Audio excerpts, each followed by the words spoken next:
صالح اعمال اچھا ایک بات پوچھنی ہے لگے ہاتھوں ایمانداری سے بتا دیں کون کون حضرات حج کر لیے ذرا ہاتھ اٹھا دیجیے سبحان اللہ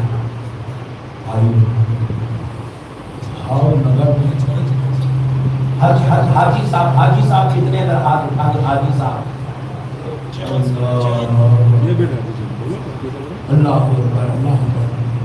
اتنے بڑے کروڑ پتیوں میں 7 لوگ ہاتھ اٹھائے دیکھو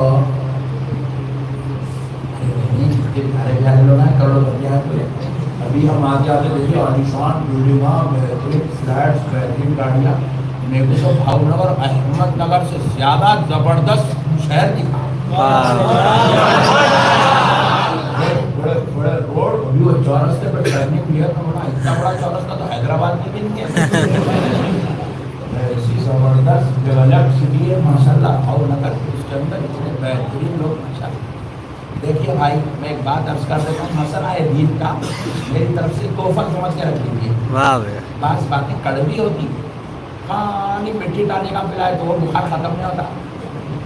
کڑوی ڈالنے کو پلانا پڑتا تھا برا نہ ہوگا دیکھو ہمارے پاس 40 لاکھ کا مکان ہے 15 لاکھ کی کار ہے چھوٹی ماروتی کی بات نہ کر رہا ہوں BMW کے لیے 15 لاکھ کی کار ہے ہمارے پاس 2 لاکھ روپے کے بلٹس گاڑیاں ہیں ہمارے پاس دکان میں 40 لاکھ 50 لاکھ 70 لاکھ 80 لاکھ 1 کروڑ کا سامان پڑا ہوا ہے مگر 3 لاکھ کا حج نہیں ہے 3 لاکھ کا حج ہمارے پاس نہیں ہے ہم کروڑ پتیاں بن گئے لکھ پتیاں بن گئے ہماری بچی کی شادی میں ہم لوگ 25 لاکھ روپے خرچہ کریں 25 لاکھ میں سے 3 لاکھ نکل کے بچی کو حج نہیں کرائے بچے کی بلی میں ہم لوگ 40 لاکھ خرچہ کرے 40 لاکھ بیٹے کے جو ہے شادی میں خالی فنکشن ہال کے اوپر جو ہے 2 لاکھ 4 لاکھ 5 لاکھ روپے خرچہ کرتے ہم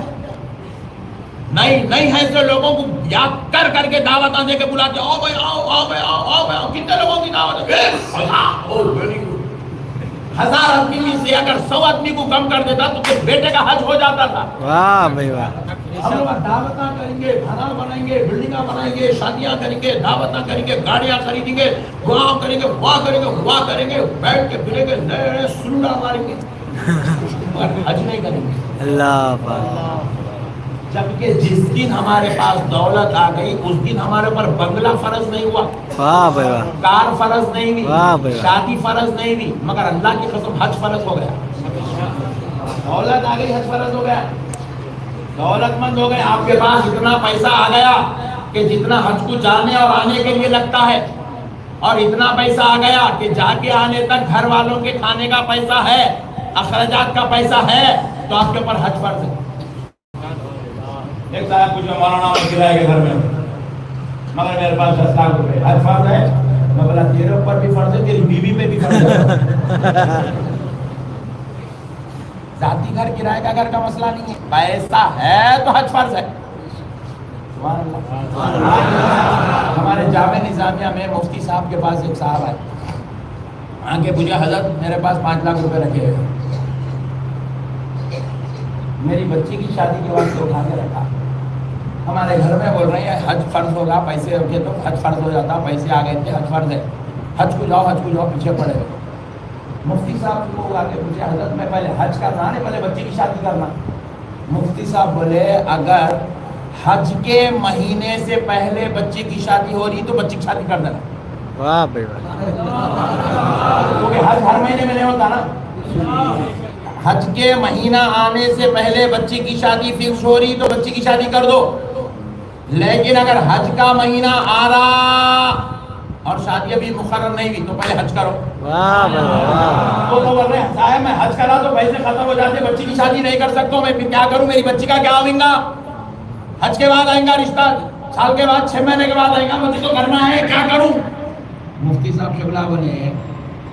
آج رات میں اسرائیل آ کے تمہاری چٹھی اٹھاتی تو کل کیا کرتے پوچھو یہ سب اللہ کے جو کام اللہ کے ہے نا وہ اللہ کو کرنا بندے نہیں کرنا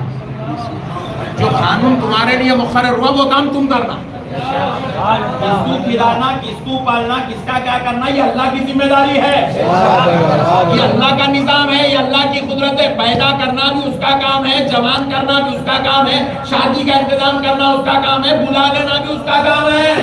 دولت آ گئی، حج کرنا بندے کا کام ہے، رمضان آ گیا، روزے رکھنا بندے کا کام ہے۔ آگے کا خیال اس معاملے میں کرو جو تمہارے بس کی بات ہے، اس معاملے میں مت کرو جو خدا کے فضل کی بات ہے۔ ظاہر کو سمجھو مسلمان بھائیوں۔